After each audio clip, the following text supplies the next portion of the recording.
my registration number is OK170031, and I'll explain my 10th experiment in the open source lab. And this is kernel installation actually.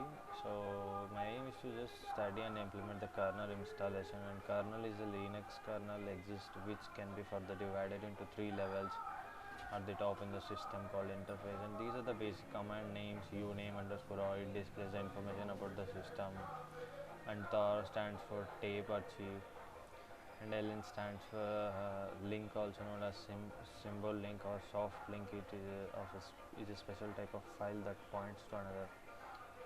And so basically my exercise step 1 is building kernel and its models. Check the current kernel version and name of the kernel. So you can see here, moving the kernel to users to source dimension sudo cp home sign and downloads, and so this is ls, and cleaning the kernel using name sudo make clean, and system link to existing kernel sudo.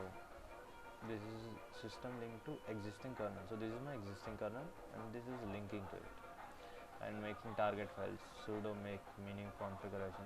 This is all I'm entering it is all comments in my terminal, and that's it. And new kernel proof sudo make. So this is my kernel installation, study and executed. Thank you.